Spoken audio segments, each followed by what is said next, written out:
Bala Barada Hari Bo Hari Bo Hari Bo Nitai Gaura Hari Bo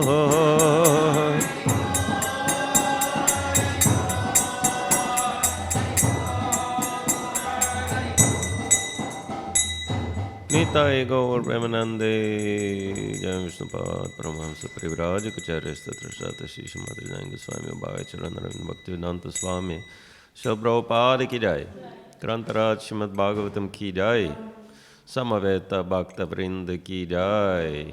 All glories to the assembled devotees. Nitai Gaur Premanande.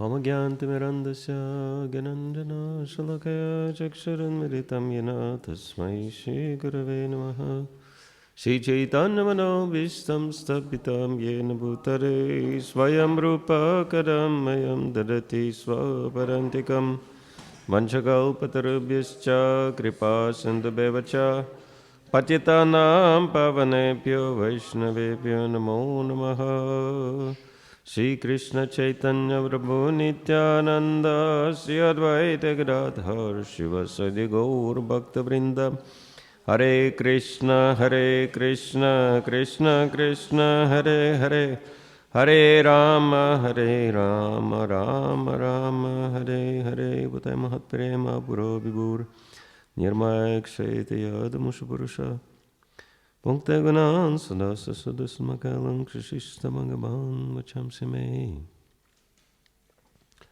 Om Namo Bhagavate Vasudevaya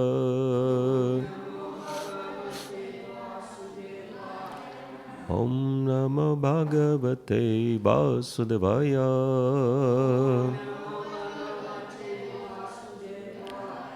Om Namo Bhagavate Vasudevaya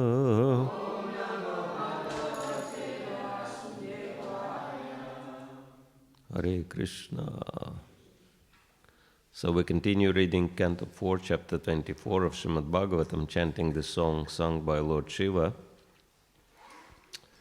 And yesterday we were reading text 71, and we actually completed only half of it. So I don't know if you want to go to the next text or... No, I mean, we read the whole purport, but we haven't finished discussing all the points.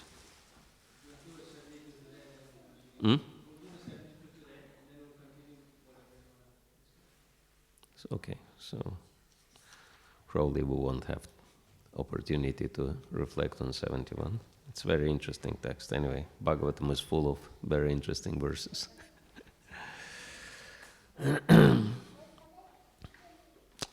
Idamaha purasmakam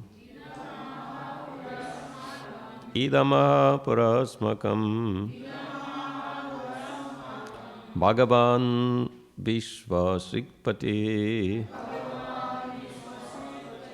Bhagavan Vishwasikpati Brigvadinam Atmajanam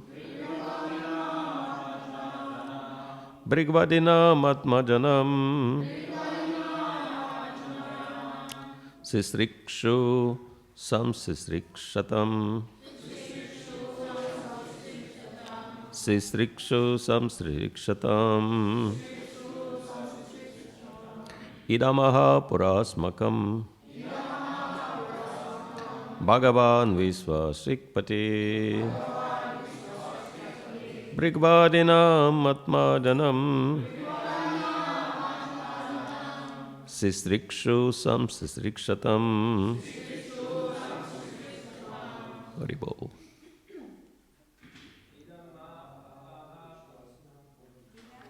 Namaha Purasmakam Bhagavan Vishwasikpati Brigvadinam Atmajanam Sashikshusam Sashikshatam Dhammaha Prasmakam Bhagavan Visvashikpati Brigvadinam Atma Janam Sashikshusam Sashikshatam Aham Paratmakam Bhagavan Visvashikpati Brigvadinam Atma Janam.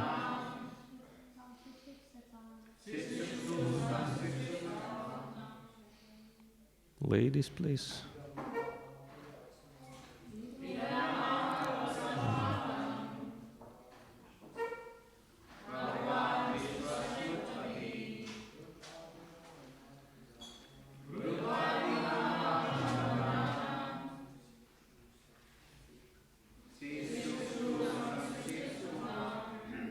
Any ladies?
Idam, this. Aha, said. Pura, formerly. Asmakam, unto us. Bhagavan, the Lord. Vishvasrik, the creators of the universe. Patihi, master. Brigvadinam, of the great sages headed by Brigu. Atmajanam, of his sons. Sistrikshu, desirous of creating. Samstrikshatam, who are in charge of creation. Translation purported by His Divine Grace A.C. Bhaktivedanta Swami. Śrīmad Prabhupada ki jai. This prayer was first spoken to us by Lord Brahma, the master of all creators. The creators headed by Brigu were instructed in these prayers because they wanted to create. Purport. Lord Brahma was created by Lord Vishnu, then Lord Brahma created Lord Shiva and other great sages headed by Bhrigu Muni. These great sages included Bhrigu Maharishi, Atreya, Vasishtha, and others. All these great sages were in charge of creating population. Since there were not very many living entities in the beginning, Vishnu entrusted Brahma with the business of creation. And Brahma in his turn created many hundreds and thousands of demigods and great sages to continue with the creation. At the same time, Lord Brahma cautioned all his sons and disciples by reciting the prayers now recited by Lord Shiva.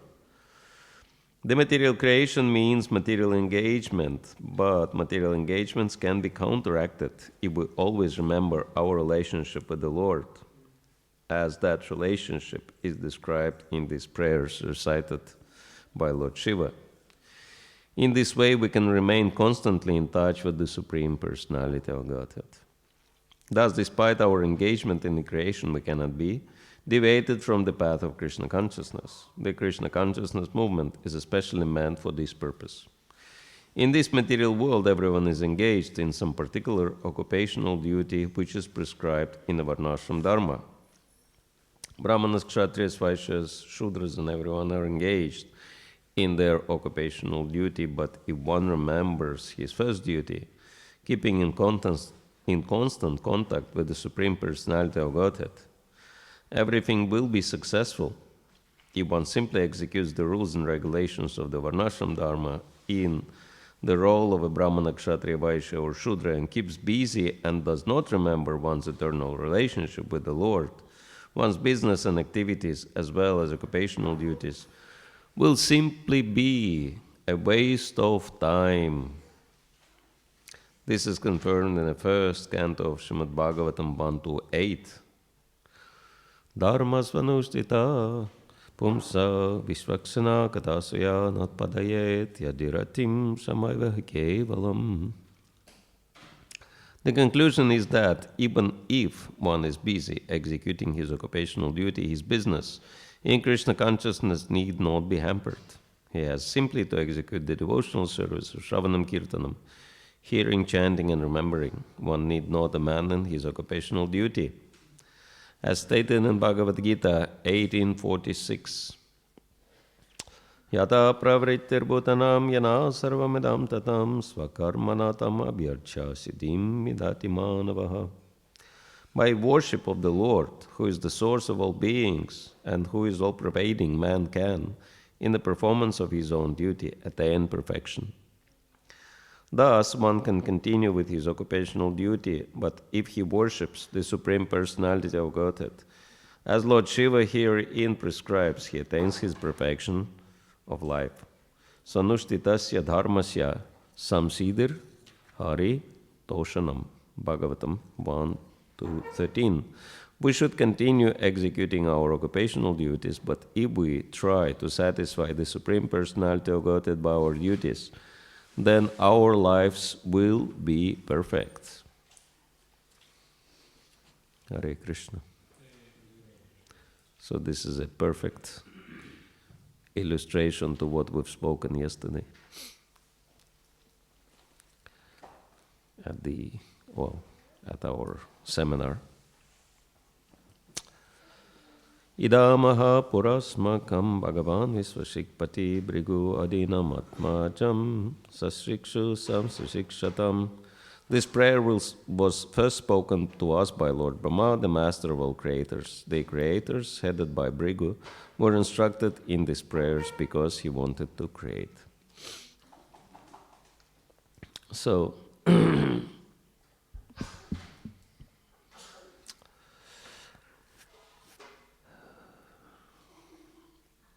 Sisrikshuhu, that is the most used word in this verse, means create, but actually we can't really create because everything's already created by the Lord. And we're just using the elements to assemble them in our own way, in the same way as children, they assemble different things from the jigsaw puzzle, right? But it's already been created by adults, by some company. And so there is one joke about it, that one scientist challenged God. He said, with our scientific advancement, we could do anything you do. And then the man said, God said, can you create a man?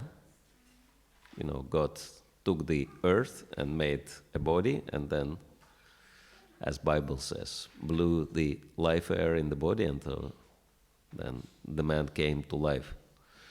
And scientists said, yeah, sure. And he took the earth, and the God said, no. If you claim you can do everything I do, then get your own earth.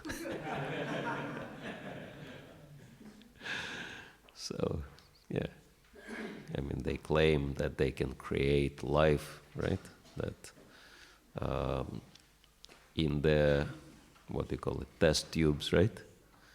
Instead of mother's womb, they can create life, but they didn't create life. That test tube is just a replacement for the womb. But the life comes from life. Without man and woman, there is no possibility of creating a human being. And so, yeah, creation, whatever creation is there, as Bhagavatam describes, is just a secondary creation. We just move elements around. And so by putting elements in a new way, so we become very proud, okay, I've created something special. I've done something no one have done before. Actually, we don't know what was have done before, because everything was already done so many times. But the things got forgotten in time, and so people think, okay, I have invented something new. There is nothing new. And so, but, everyone wants to feel himself creator, achiever, and so, okay, Krishna is allowing this illusion to go on. And for this reason, everybody is suffering, because everybody wants to be God, right? Because God is the enjoyer and controller, right? And so this is why we come to this world. Of course, in terms of enjoyment, there was no reason for us to come to the material world, because in the spiritual world there were plenty of enjoyment. But one thing was missing, and that is control. And we come here for control, for the sake of controlling, trying to, instead of serving God, because in the spiritual world everything is clear. Ekalaishvara Krishna Rasavabhritya. There is only one Lord, Krishna, and everybody else is his servant. And so that was really missing. We could not get the position of the controller in the spiritual world, and this is the reason we come to the material world. Try to be gods, try to create something out of nothing. And so, at the end, all we create is trouble. Trouble for ourselves and trouble for others. And so, of course, the great devotees, and we are lucky because in our universe, Lord Brahma is the great devotee. And great devotees, they always compassionate towards the conditioned souls, and so they try to get them out of trouble. And so Lord Brahma gave that knowledge, which is now repeated by Lord Shiva to the Prachetas. This is called parampara. Passing the knowledge without any deviations. Original product, not corrupted, right? Even though it gets corrupted by time, as in the course of time, as Krishna says in Bhagavad Gita, that evam parampara praptam imam rajarshe vido sakaleneha mahata yoga nashta parantapa, right? That I originally gave this knowledge, and it was passed down through the chain of disciplic succession for saintly kings to learn. But in time, there was a yoga nashta, the connection was broken. right? And so, therefore, there is a need to reintroduce this knowledge. So, regularly, this knowledge gets lost. You probably know this, how it works. Chinese whispers, right? That whatever message is, it gets so corrupted at the end you cannot even recognize that, right? And so, yeah, it's the nature of the material world, that everything gets distorted. I think yesterday we discussed that, right? All the information we get goes through the three things: deletion, distortion, and generalization. So it gets very confusing. And that's why there is a need to reinforce or, purify the message again. And so either the Lord or his empowered representatives, they do it regularly. And so here, two Mahajans, two pure devotees of the Supreme Lord, Lord Brahma and Lord Shiva, they are teaching others, such as Prachetas, this pure knowledge.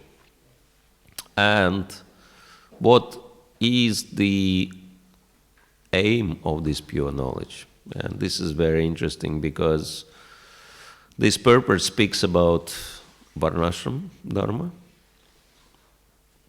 Varnashram Acharavata Purushana Parapuman. Varnashram Dharma is the perfect scientific system of advancement in human society given by the Lord. And this is the foundation of Sanatana Dharma. Without Varnashram Dharma, Sanatana Dharma is not really possible. And so, actually, Prabhupada said that 50% of his mission was not completed. It's very interesting that from our standpoint, Srila Prabhupada was one of the greatest achievers in the history of mankind, right? Considering what he has done. But from Srila Prabhupada's standpoint, he said he could only accomplish 50%. And half of his work was not completed. This is what he said before he left this world. And what was the last 50%, the remaining 50%? That was Varnashram Dharma. He said, I gave you spiritual knowledge, I gave you spiritual practices, but what I didn't have enough time to complete was to establish social structure based on spiritual knowledge and practices. And again, connecting back to the first purpose of ISKCON, as I say, there is a big and very good reason why the first purpose of ISKCON is first. And first things first, right? Even though it seems to be, from our narrow religious point of view, right? And there is a good reason why religions create so much havoc in the world. Because religions oftentimes make people very proud. Oh, I own God. God belongs to me. I am God's empowered representative, right? And all of you better do what I say or else God will show his wrath. And if God will fail, I'll help him. Like that. So, therefore religions, they cause so much trouble in the world, right? Because people claim to represent God, but it doesn't mean that they do it right. And that's why some people are praying to God, please save me from your followers.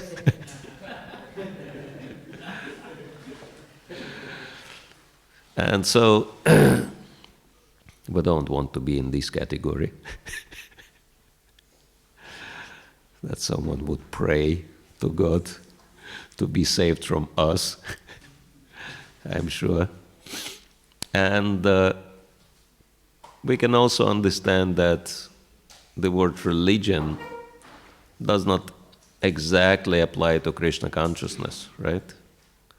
This is what Srila Prabhupada explains in the introduction to Bhagavad Gita on the basis of what Ramanujacharya explains, that religion is something which is created in the history. Religion is something which is meant for certain people in certain circumstances given at a certain time, right? And so because religions have beginning in the annals of human history, that's why religions have end. But Krishna consciousness is not another religion. It is Sanatan Dharma. And unlike all religions, Sanatan Dharma is beginningless, and therefore it is eternal. And it is applicable to all living entities at all time and in all circumstances. And so this is what we practice, that Bhakti Yoga is actually Sanatan Dharma. I remember speaking at Interfaith panel at Dell Company, and that was in Texas, where they have their headquarters. And one participant asked us, we had representatives of 4 denominations, and someone said, what is the greatest misunderstanding? What are the greatest misunderstandings, common misunderstanding about your tradition? And so I had to say that common misunderstanding about Krishna consciousness or ISKCON is that we are mixed up with Hinduism. But Hinduism, even though it's connected to Krishna consciousness, it is the origin of Krishna consciousness. And Hinduism is actually a corrupt version of Sanatana Dharma, right? Instead of worshipping the Supreme Lord along with his associates, demigods, and devotees, people started worshipping certain demigods separately and started imagining that these demigods are the Supreme Lord, right? So that's the corruption. And so one Indian lady came up to me later. She said, but, why do you think that Krishna consciousness is separate from Hinduism? And I said, it's not separate in the same way as root cannot be separate from the tree. It's the origin of Hinduism, but what's understood under the banners of Hinduism is very wrong idea at the moment. It's basically a very sentimental practice deprived of spiritual knowledge. And that's the reason Srila Prabhupada instituted daily classes based on his books, right? Because his books, they help us to understand what Sanatana Dharma or Bhakti Yoga really is. And yes, if Krishna consciousness would be another religion, then why Krishna would say in the end of Bhagavad Gita, Sarva dharmam parityaja mamekam sharanam praja, abandon all varieties of religion and just surrender unto me. And Prabhupada was saying many times that Krishna consciousness is not another religion. What to speak of sectarian, faith. It's a spiritual science applicable to everyone. And so, this is the most important thing about Krishna consciousness, that it is meant for all. And therefore, first purpose of ISKCON is the most important thing for us. The most important focus should be the most important focus in our lives. And again, it is to systematically propagate spiritual knowledge to society at large and teach all people the techniques of spiritual life in order to check the imbalance of values in life and achieve real unity and peace in the world. And it's really hard for many people because, as we've mentioned, this purpose does not even mention God, what to speak of Krishna, right? And so that's very broad, and most of the people have very narrow consciousness, so it doesn't fit in. And whatever does not fit in, the people just tend to ignore. But actually, as we mentioned on the first day, the first and foremost sign of spiritual entrepreneur or spiritual leader is thinking big. And big thinking is intrinsically connected to Krishna consciousness. Why? Because Krishna is the biggest personality of all, right? And Krishna's thinking is the biggest thinking. Like Srila Prabhupada, when he had first experience of flying on the airplane, he was very amused. Prabhupada liked it. He liked that new experience. And so he actually took his seat near the window and he was looking down. And he told to his secretary, just see how small everything looks from this height. All the houses, they're like matchboxes and all. And then he actually put it in Krishna conscious perspective immediately. He said, just imagine how it all looks like from Krishna's point of view. If for us, it looks so small and insignificant, right? What to speak of Krishna? So that's called transcendental level. But yes, Krishna has the broadest consciousness of all. And so actually, Krishna consciousness means to broaden our consciousness, right? That is the sign that we really advance in Krishna consciousness, when we see things in a broad perspective. And this is what Bhagavatam emphasizes, and Srila Prabhupada quoted this verse many times. Akama sarva kamava moksha kama udaradhi tivrena bhakti yoginaya jeta purusham param. That whether one does not have any desires or full of desires or desiring liberation, if one has, as Prabhupada says, broader intelligence, normally we say broad-minded, right? But same thing, broad consciousness.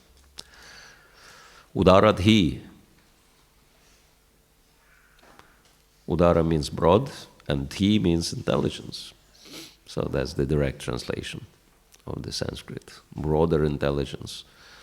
Tivrena bhakti yogina. Then one can be very focused in his practice of bhakti yoga. Tivrena means like laser, or Sanskrit verse says sun ray. But, we can use the analogy of laser ray. Very focused and very powerful. Yajata purusham param. One can be very focused in one's practice of bhakti yoga and achieve supreme perfection. So these things seem to be contradictory. How can one has very broad consciousness, or how broad consciousness, the broader one's consciousness is, the more focused one's practice of bhakti yoga is, right? How the broadest can be focused with the narrowest. So anyone has any idea how broad consciousness can help us to become very much focused, narrowly focused on Krishna? I guess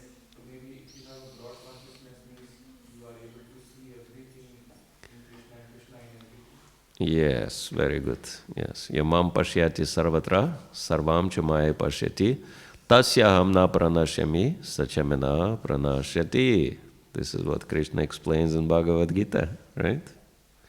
Rikeshari Prabhu knows the translation of this verse.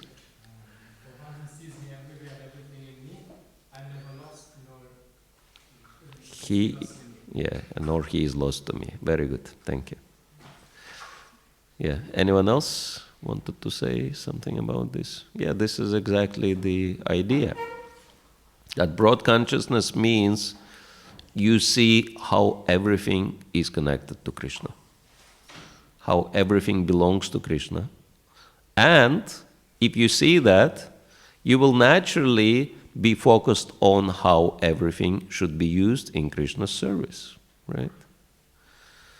So this is the connection between broad and narrow. And this is the whole idea of Varnashram Dharma, to become Krishna conscious, to become God conscious. And so this is very important for all of us, to be Krishna conscious not just in the temple, and not just during our japa time or kirtan time, but to be Krishna conscious all the time, in all circumstances. And what's the first step? Srila Prabhupada specifically indicates the difference between Kanishta and Madhyamadhikari is what? We have few young sages here. They can tell us what's the difference between Kanishta and Madhyama. Immature or mature devotee. What's the main difference? Anyone? Yes. Yes, very good.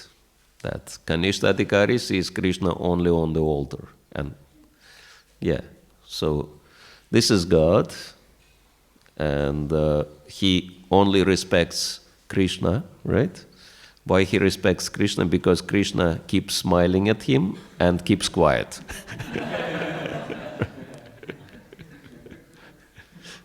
Just imagine, someone always keeps smiling at you and keeps quiet. Oh, good person. But what he is failing to understand?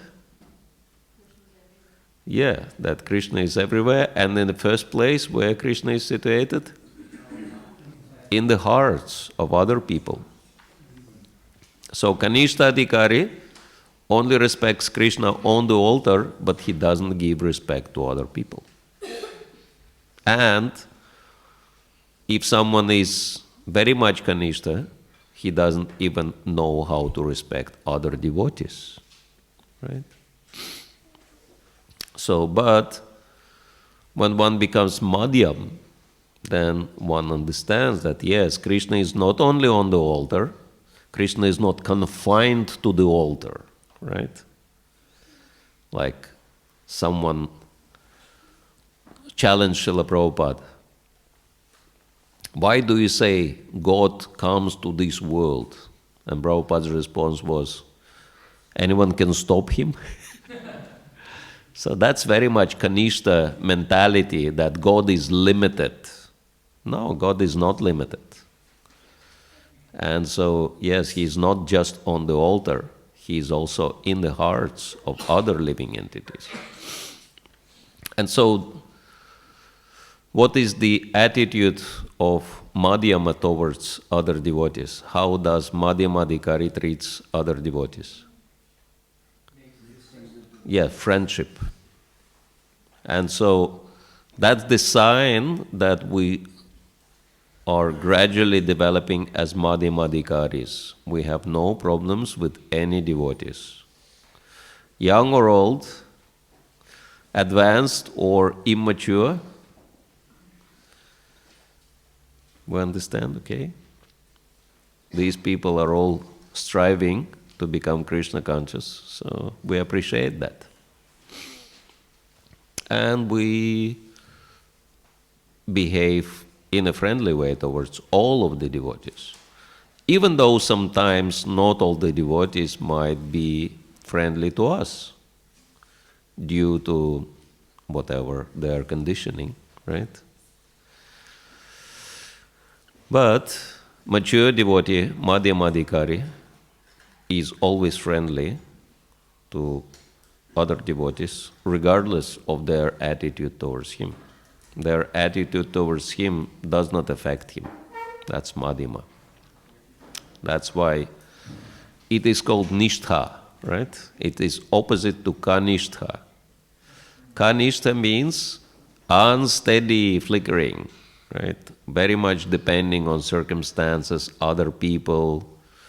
Someone smiled at me, someone said good thing, okay, I like this devotee. Someone didn't smile at me, someone said something which I didn't like very much, so I don't like this devotee. So that's all Kanishta mentality, right? We fail to recognize a simple thing, that everyone is just an instrument in Krishna's hands. And who is Krishna? Suhridam Sarva Bhutanam. He is the friend of everyone. So no matter how things turn out and no matter how I am treated, I understand, okay, Krishna is behind and Krishna is my best friend. And so I don't mind.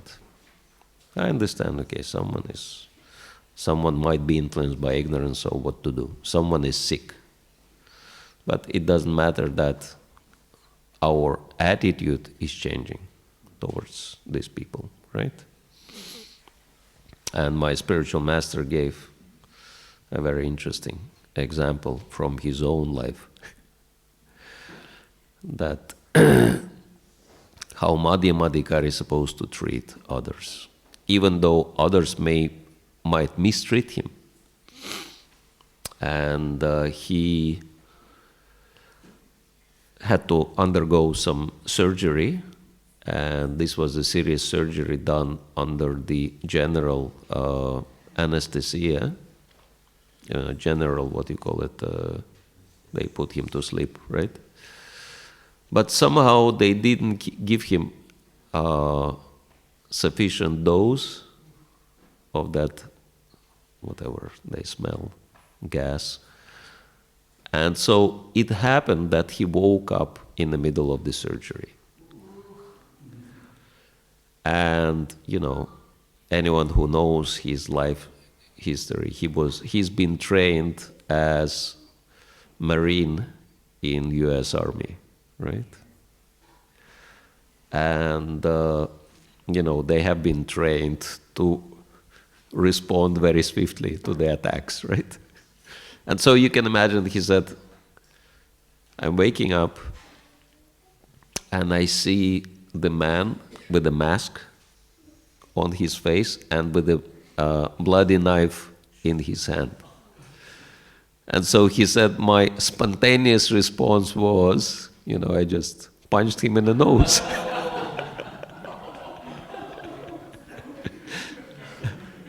And did not, because I was in this, hazy consciousness, I did not figure out if he was my surgeon. And so he said, he was holding his nose and he said, please give me more of the anesthetics, give him gas. And so they put him back to sleep. And then, after it was all over, and, he was in a ward, and then actually he remembered the episode. And he said he felt so bad because he realized what happened.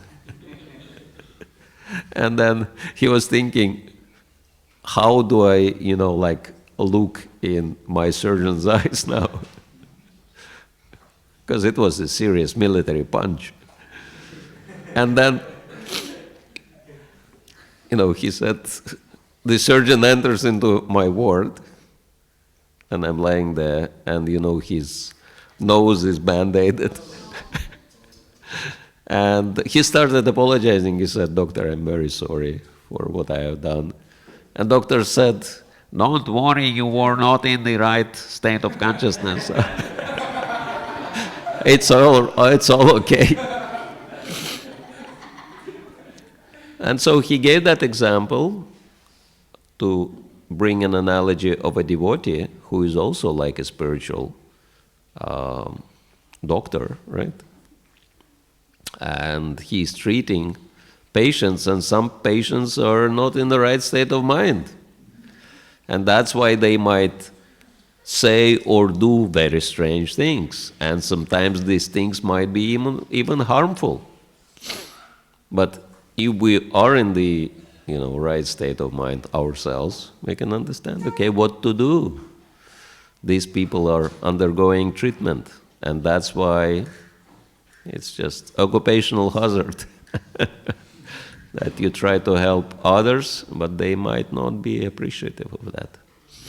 And maybe there was some mistake from my part also, like we've discussed last year when we spoke about life without conflicts, right? Whenever conflict arises or whenever the problem arises, one of the questions, as Adipurush Prabhu mentioned, should be, what have I done wrong? And so, naturally, what the surgeon has done wrong, he allowed insufficient amount of the drug to be administered to the patient, and that's why the patient woke up in the middle of the surgery, and so it was his mistake for which he suffered. So all of us are suffering due to our own mistakes. Sometimes we might feel that we are innocent victims, but according to the Vedic version, such thing does not exist. Innocent victim. And so, yes, this is the sign, the first sign of our advancement, that we have no problems with anyone who is chanting Hare Krishna, no matter how good or bad people are. And sometimes, yes, even those who chant Hare Krishna, they might exhibit some trends which are not very inspiring, unfortunately, because people are under treatment, right? It's not that everyone who just walks into the doors of ISKCON temple immediately, becomes a saint. It takes time. And understanding that and being okay with that is the first sign of spiritual maturity, right? And so second sign of spiritual maturity is understanding that other traditions, they're also connected to the same Supreme Lord, to the same Krishna. And other people, they're also on the path of their spiritual advancement. They may not follow the same strict rules, like we have 4 Agota principles.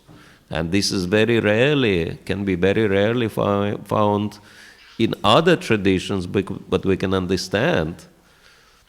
Manushyanam sahasreshu kaschid yatati sitaya, yatatamabhi sidanam kaschin mambetti tatvata. As Krishna explains in the beginning of the 7th chapter of Bhagavad Gita, what does he say? Rikeshwari, you remember the translation? Out of thousands of men, one person will come to me.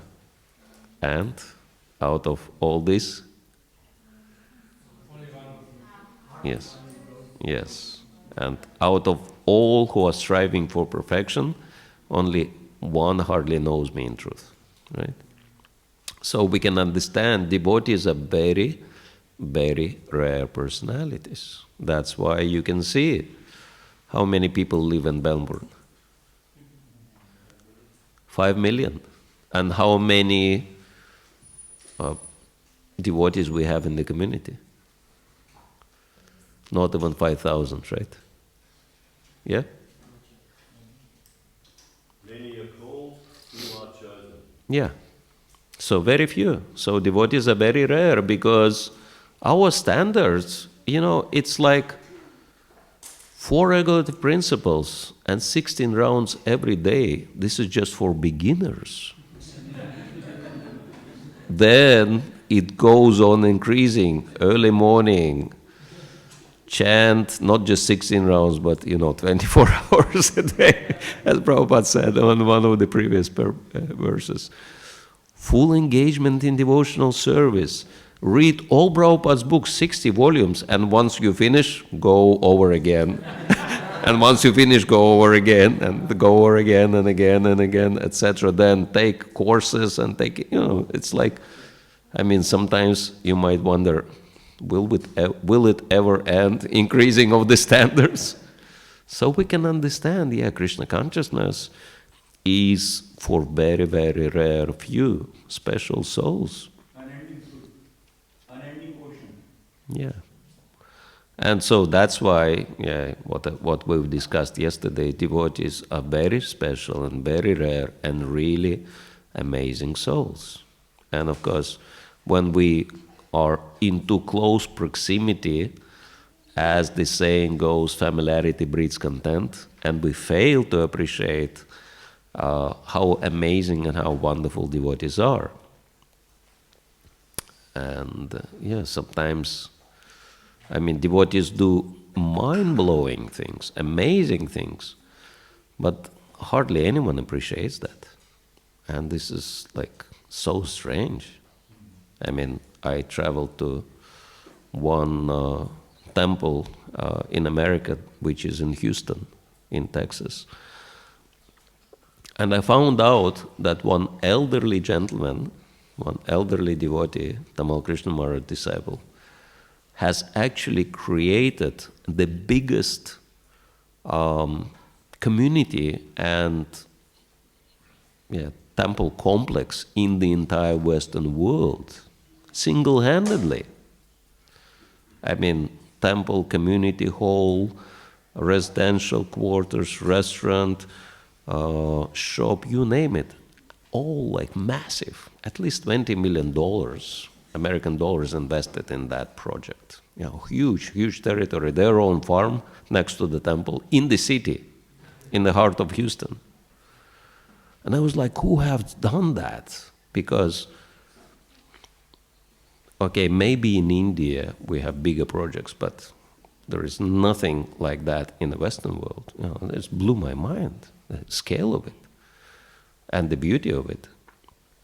And, I thought maybe some guru behind, somebody, very famous, with plenty of disciples, with loads of resources, financial resources. And I was pointed out, this elderly Gujarati devotee, he did all of this. I was like, wow, how this is possible? Yeah.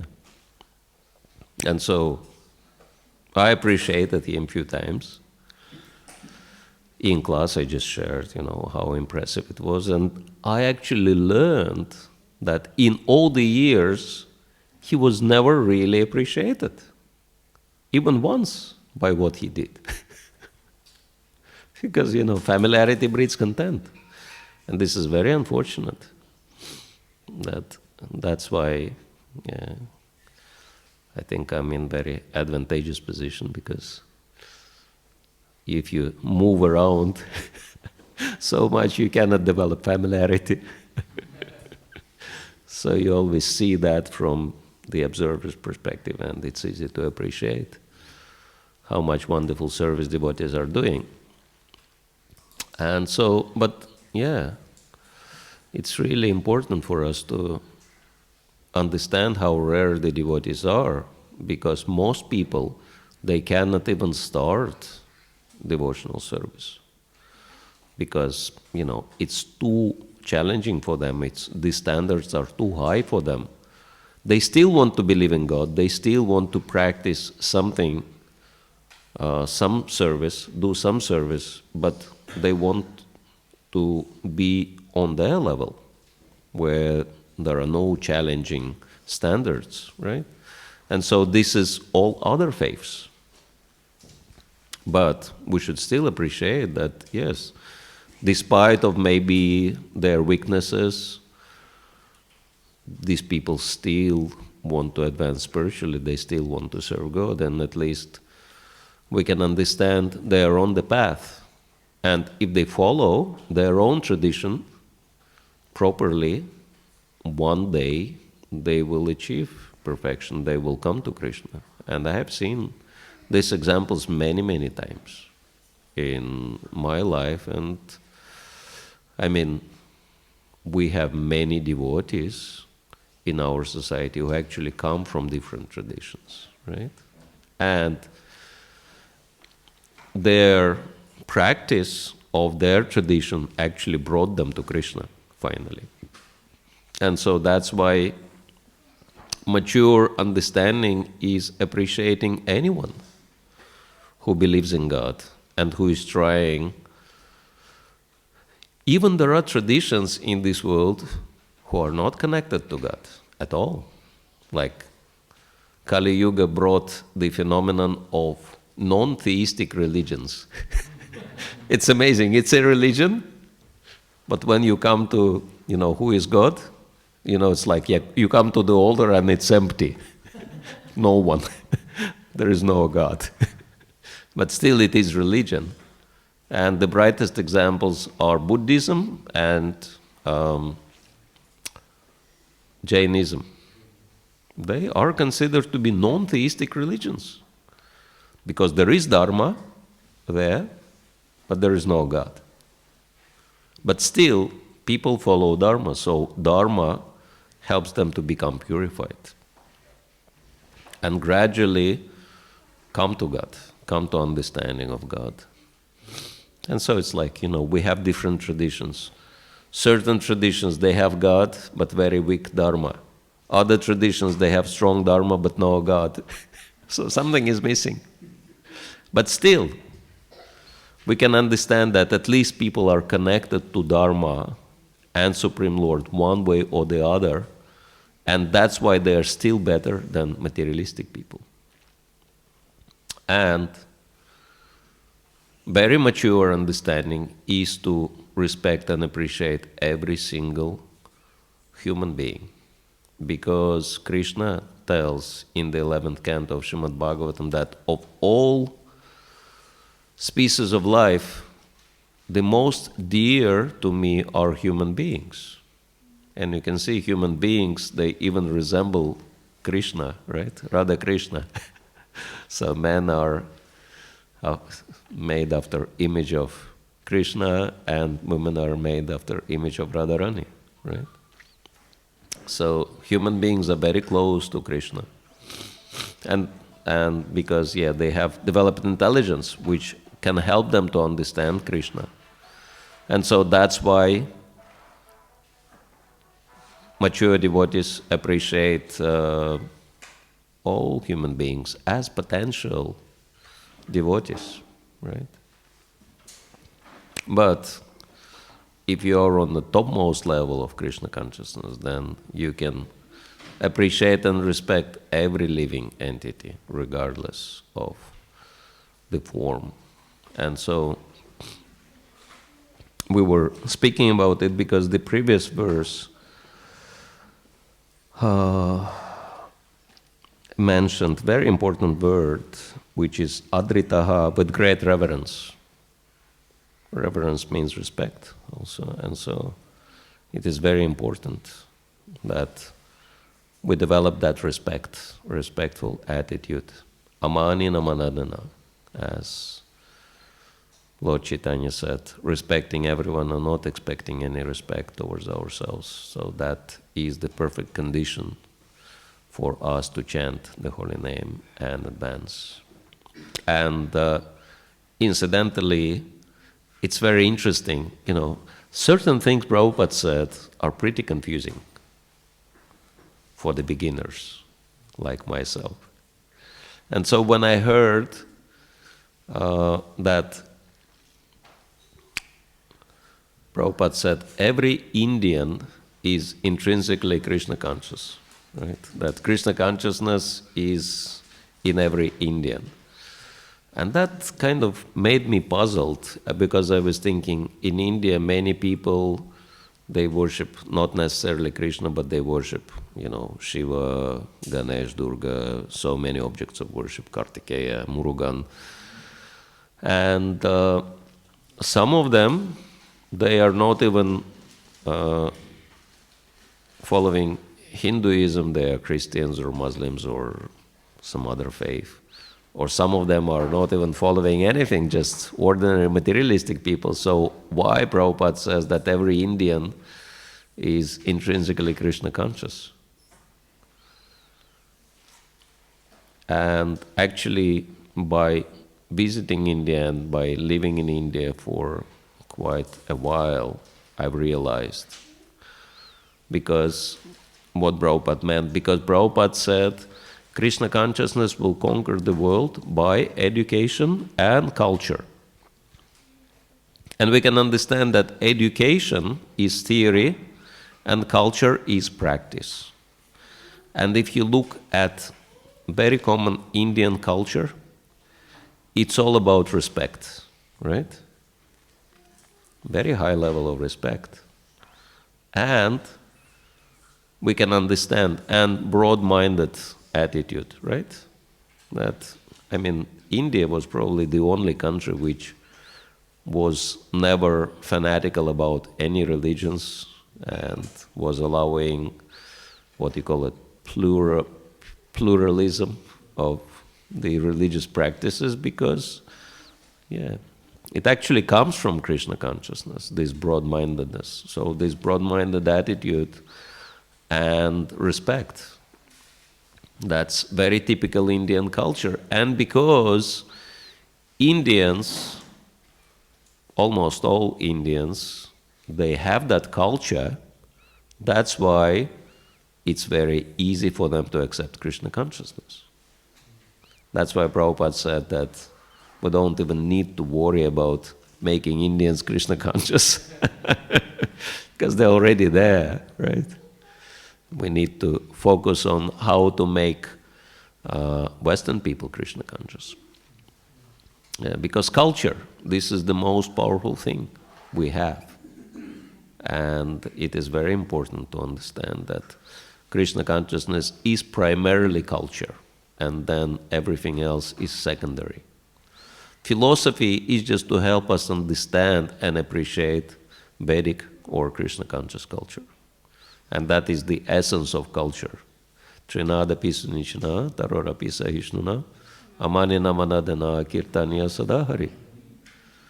That to be more humble than the blade of grass, to be more tolerant than a tree, and respect everyone without demanding or even expecting any respect for oneself. So only in this state of mind one can always chant the holy names of the Lord. Anyway, I've spoken longer than I should be again. But anyway, if anyone has anything, yes.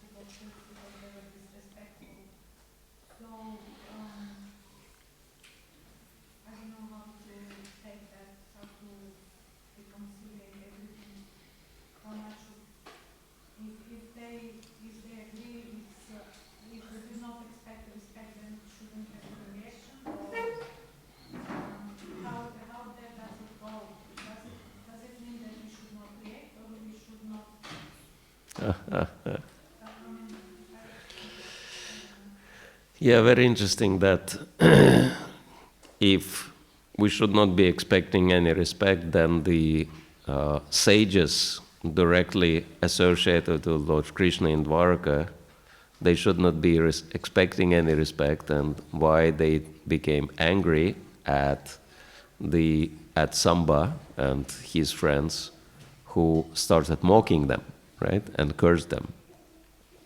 And same thing with Narad Muni, right?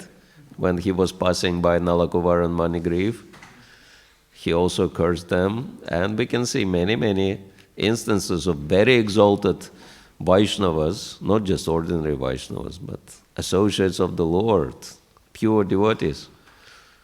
And They demand the respect and they even curse people if they don't get the sufficient respect. How that is tying with the third verse of Shikshashtakam? That's a very good question. Yeah, actually, there are two levels. Level of practice and the level of perfection, sadhana and sadhya. And so even in the material world, that certain things professionals can do, laymen should not try, right? Like you might come across some videos with the warning, don't try that at home, right? Because it's dangerous. And so the same thing applies to spiritual life, that if someone is practitioner, then general rules are applicable to the practitioner. But if someone is perfect, they can actually do something which seems to be breaking the rules because they actually know what they're doing. And we can see Prabhupada. Prabhupada was, for example, sometimes very harsh with people, right? And saying very heavy things. One time Prabhupada gave a class to big audience, and he was using his, arsenal.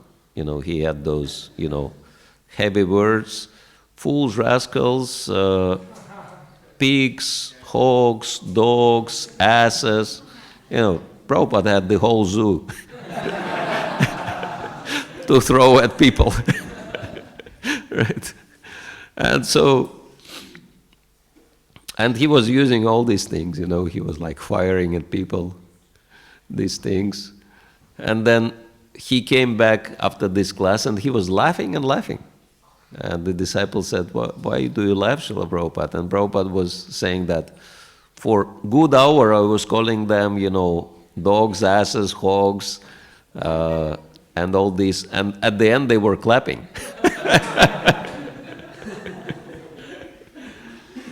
But it is very important, and Prabhupada said, don't imitate.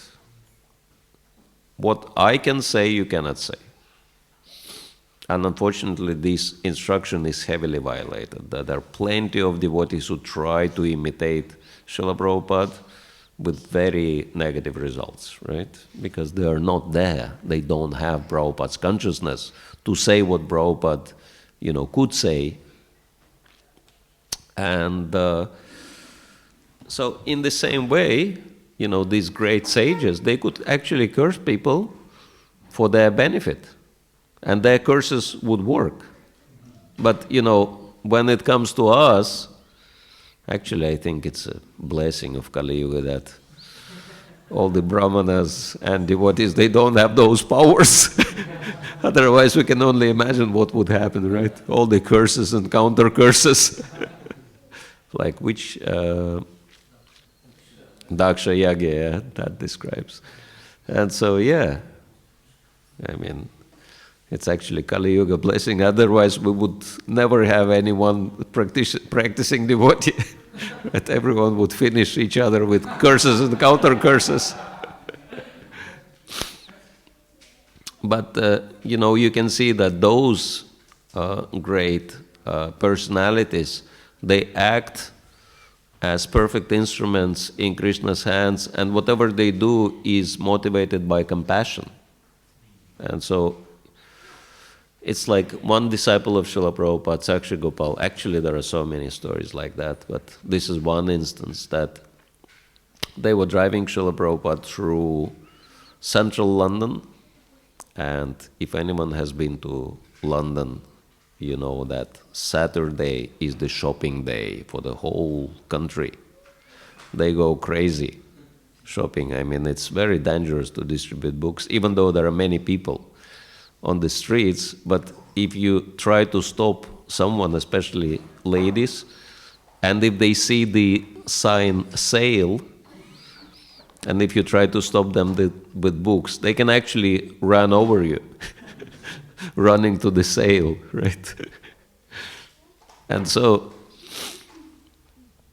Prabhupada was going in the car through the central London, and he saw all these shopping madness people running around this, the shops, etc. And then he started saying, oh, all these people are such fools and rascals, and using all the, heavy words. And it appeared like Prabhupada was upset with these people, but then Saksha Gopal Prabhu said he was sitting next to Prabhupada and he looked into his eyes and Prabhupada was crying. And he said, how these people can be saved? So he was angry and he was using all these heavy words, but his anger was motivated by love, not by false ego or anything in the material world. And so, it's like loving parents. They can be angry with the children if children do something dangerous, right? If a child is trying to, do something dangerous, the loving parent might shout at the child, right? Just to scare the child away, just to stop him, prevent him from doing something dangerous. But this so-called anger is motivated by love, right? And so that's the idea, that unless we have this kind of love Srila Prabhupada had, if we try to do it at home, if we try to imitate Srila Prabhupada, it might produce very negative results. Rikeshwari Brahma. Yeah. So it just so happens sometimes as new devotees that we clash with other devotees, and even though we are here that we should come up to the level of Madhyamadhikari and we should not do that, it might happen again and again. So We might clash with the devotees, yeah, or other devotees might clash. like me. Okay. Yeah. Yeah. So even though we can hear that theoretically, like we should not do that, but still it can happen again and again. We really know how to do it, but still it happens. So we have some advice how to put it clearly. Yeah, I mean, as long as we practice, mistakes are almost unavoidable. And so, yeah, it might happen. But then, once we see that, okay, I was not behaving in the right way, the best way is to apologize to the devotee and try to never do that again. Sometimes, it's like the, again, life without conflicts principle, that conflict means mistakes are done by both sides. It's absolute rule that one hand will never clap. For clap, you need both hands. So, and it is possible that the opposite party contributed much more than me. But if I realize I still contributed something, then I can apologize for my side and clear my conscience, right? So this is the way. He had his hand first. You want to ask your question? It's written in the translation that Brahma is the master of all the creators. And then, but Krishna is also the creator, then how can we understand? Yeah, Brahma is the master of all the creators, and Krishna is not defined in Vaishnava theology as the supreme controller or creator or destroyer or even maintainer. We can see that all these functions of creation, maintenance and destruction, he outsourced to Brahma, Vishnu and Shiva, right? And officially the Supreme Lord is not Krishna, but it is Narayan. So that's why we understand Krishna not as Supreme Controller, but as Supreme Enjoyer. And it's very interesting that God, officially God means G-O-D, right? Generator, operator, and destroyer. And we can understand that Krishna, as he he doesn't do these things. He is not involved in this. His business is pure enjoyment. And so that's why he is the supreme enjoyer. And Krishna is not even happy, we can see, when he is addressed as the Supreme Lord. Krishna doesn't want to be the God. Krishna doesn't want to be God. He just wants to be a coward boy, playing with his cows and friends. And incidentally, he is the source of all gods. That is the mystery of the Vedic literature, right? That's very few people know who Krishna is. And so, yes, Krishna is not doing all these divine functions. He's outsourcing them to his avatars and others, right? He's just enjoying life. And this is who Krishna is. Wow. My God. Looks like voting or something. Okay, let's give boys chance. Even though I'm really nervous because these boys, they ask the kind of questions which really are explained only in the 11th canto of Śrīmad Bhāgavatam. And we are only studying for 4th canto. So I'm a little nervous whether I will have enough knowledge to answer their questions.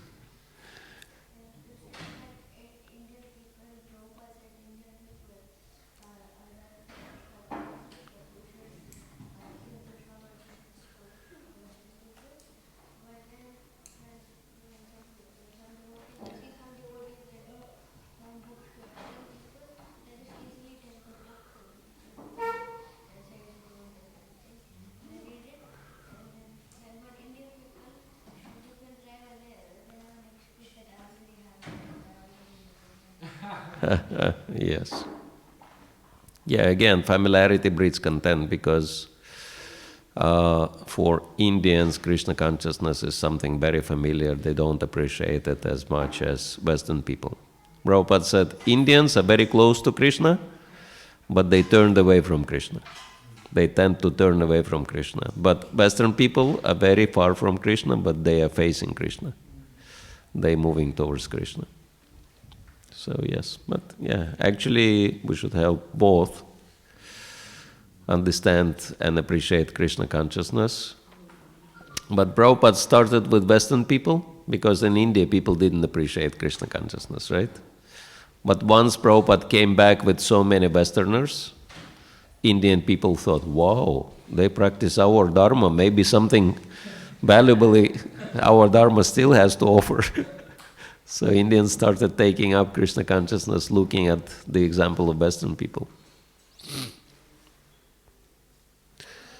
Like, if some people, why do the people get reaction if they have not seen a devotee and they don't know that what they do, they get a reaction? Why people get reaction if they don't know that they might be getting a reaction? Well, Prabhupada said law is law, whether one knows or don't. Like, if you kill someone and then you say, oh, sorry, I didn't know that. In your town, it's not right, it's against the law. Because I come from some wild island and, we used to do that. But still, if you break the law, you go to jail, right? Or you get punished. Like Prabhupada said, driving on the opposite side of the street. If you do that, you'll be punished by the law. So yeah, the ignorance, the lack of knowledge of the laws does not relieve one from the reaction.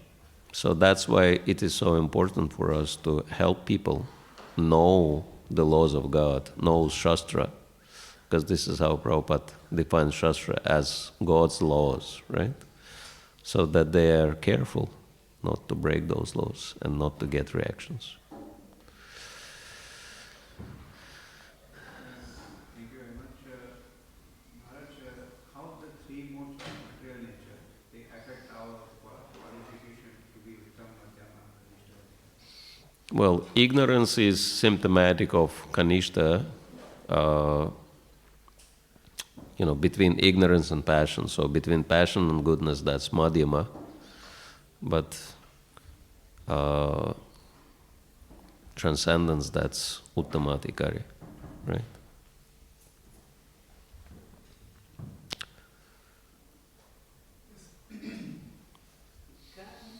Devotees from another traditions obtain prema in some stage of their path, religion, or they can obtain that kind of stage, spiritual state? Yeah.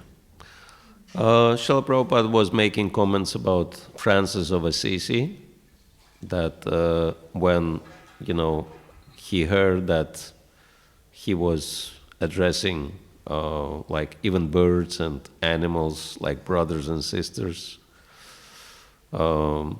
he was asked, what is the level? And he said, oh, this is love of God. That's, so yeah, there are examples like that. So we can say that members of another tradition also can go into Goloka Vrindavan, for example? Well, Goloka Vrindavan, that's different, and for that one needs to know Krishna. But by practicing any tradition, people can come to Krishna. And yeah, we can see evidence that in ISKCON there are so many devotees who used to practice either Islam or Christianity or some other faith, Judaism. So now they are practicing Krishna consciousness. Maharaj, you mentioned about that without Varnashram Dharma, Sanatana Dharma cannot be achieved. Yes. So, well, generally when we come to Krishna consciousness, for many of us, we are not clear about our Varnashram Dharma, and probably it will take a long time if ever we found out about our Varnas. But then regardless, we still engage in Krishna consciousness, following the instructions of our spiritual masters and teachers. So, how do we understand this? Well, varna means you have certain nature and occupation matching that nature, and it makes easier for you because it's natural to advance in Krishna consciousness. Because if you like doing what you do, you can get the best results and you can dedicate it to Krishna, right? But if you force yourself to do something you don't really like, Prabhupada speaks about it as emergency duties, right? Certain duties you have to do even though you don't like doing that. And we all have those emergency duties sometimes, We have to do something we don't like, but we can understand that the state of emergency cannot last forever. Even I know one devotee, and he belongs to that special, secret police forces, and he was doing all these special tasks and, fighting with criminals and, like most dangerous criminals, right? And then he gave it up after a while because, it's like he has huge body, very strong, it's kind of born for that kind of kshatriya. But then, he said he's been stabbed and wounded by bullets so many times. And he's been in and out of hospital.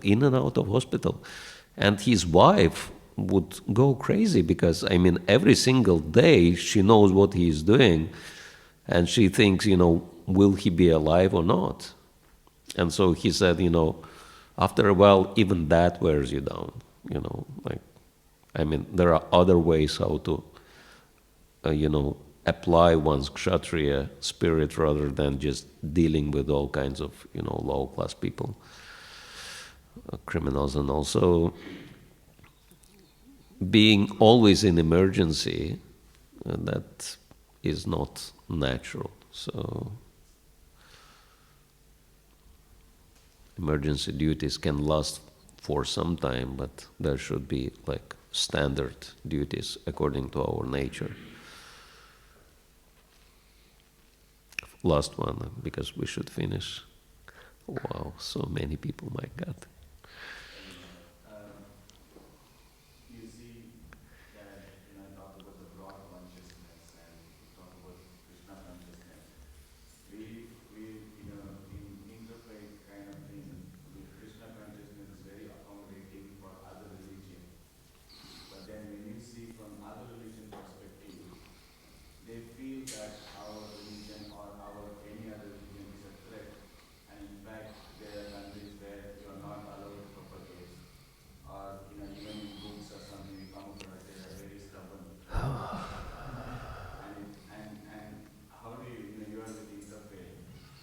Yes. Well, I mean, it's the same thing, life without conflicts, that if we face very strong reaction to us, that, of course, that's an imperfection from their side, but it means we also are doing something wrong.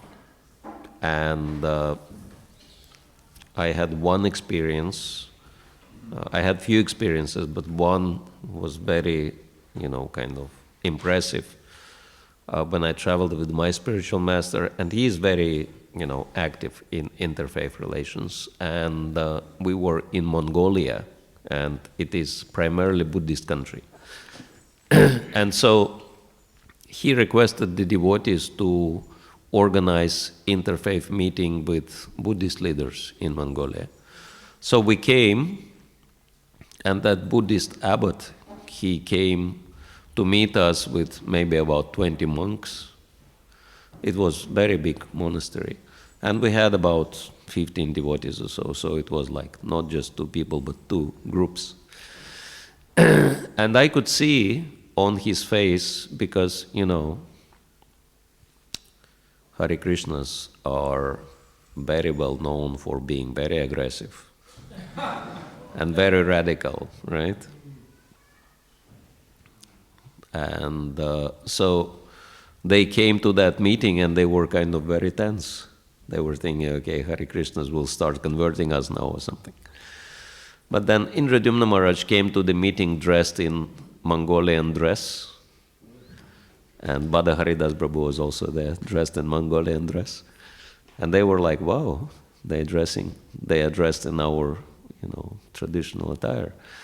And then the first thing Indradyumna Maharaj said, I'm very happy to meet you, and I have high appreciation for your Buddhist culture, because it produces high quality people, and therefore we want to do something to support you in your culture and in your work. We want to help you. We want to serve you. And that Buddhist monk was very surprised. He said, why? And then Indradyumna Maharaj told him the story. He said, I met one young boy who was actually the son of congregation member. And when he was 11 years old, on his own, he wanted to become a Buddhist monk. And even though his parents, especially his mother, was panicking, like 11 years old, wants to become a monk, so she was totally against it, but he insisted, and he went to the monastery and he became a monk. And he came to meet Maharaj dressed in a monk's robes. And mother came to Maharaj, she said, can you talk my boy out of it? He wanted to become Buddhist monk, this is not our tradition, this and that. And Indradyumna Maharaj said, he decided on his own to become a monk at 11? And mother said, yes, despite of all my, whatever I was saying. And he turned to this boy and he said, how can you live? This is so austere in the monastery. And the boy said, yeah, I'm happy to have nothing. And he said, but what about toys? You're a small boy. He said, I don't need any toys. I only need my prayer beads and mantras to chant. I'm fully happy with that. Sleeping on the floor, I only have 2 sets of clothes, one which I'm wearing, the other one drying on the line, and I'm totally happy. And Maharaj said, whoa. And he turned to Bhada Haridas Prabhu. He said, can you imagine this kind of boy in America? And Bhada Haridas Prabhu said, no chance. He said, it's only here, so serious about spiritual life. And then he turned to the mother. He said, why do you want to talk him out of it? Because he's learning discipline, he's learning simplicity, he's doing his austerity. And, okay, he's practicing Buddhism, he's learning Buddhism, but, I mean, there are so many similarities in our philosophies. And it's really good for him to learn Buddhism. And plus, the choice of tradition should be volunteer. No one should be forced into anything, right? So, and you don't have Gurukul in here anyway, so why do you want him to stop? Let him practice. And then he told this Buddhist monk, these kind of people, are only in here, and if your culture gives this quality of people to the world, we want to support it. And then this Buddhist monk said, but you belong to different tradition, why you want to support us? And Maharaj said, well, we have many things in common. All of us believe in karma, in reincarnation, and we have compassion as the top value, the top quality, and many other things. And plus, all of us chant mantras, read Sanskrit. We have so many things in common. And plus, we believe that Buddha is avatar of Krishna. So we have no problem with your tradition, because Krishna started your tradition as avatar of Buddha.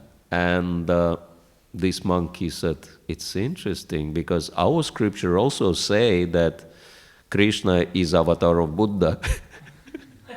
Krishna is another form of Buddha, he said. And Maharaj said, you see, we have so many similarities, so we can work together. Tell us, what can we do for you? This monk was so bewildered. He said, if you have such broad understanding, we could let you give classes to our monks, and you could also preach to our congregation. And Maharaj said, thank you for the offer, but maybe we could help you with something. And then this monk said, the way you chant your mantras is very attractive. So many people come and they dance with you, they chant with you. We cannot attract people like that. So if we could learn from you to chant mantras in such attractive way, that would be very nice. Could you please chant the mantra for us? So they requested kirtan. And we've done kirtan for half an hour, and they were ecstatic. We didn't even bring instruments because we didn't expect that. But, Maharaj's attitude and his openness and his humility just melted their hearts. And at the end of the kirtan, Maharaj said, you have such a beautiful monastery, and we want to chant one protection mantra to protect you from all troubles. And Buddhists, they love protection mantras. And so then we've chanted Nrsingadev prayers. And at the end, they didn't want to let us go. They were like taking pictures with us and asking 108 times, when are you coming back? How can we work together, etc. So it was complete transformation. And I was thinking, this is what's missing. This kind of attitude is really missing. It's like Prabhupada's advice was in like a needle, out like a plow. But sometimes, unfortunately, we see devotees there, they want to go in like a plow, and they just break their heads, and people just resist, and they say, go away, not interested in you. So, Bhakti Yoga is Buddhi Yoga, so it would be good to use our intelligence in dealing with other traditions especially. I'm afraid Shukadev Prabhu will curse me. So, therefore, all questions I'll be happy to answer individually, but officially we would have to stop the class. So thank you all very much for your live interest. Grantharaj Śrīmad Bhāgavatam ki jai, Śrīla Prabhupada ki jai.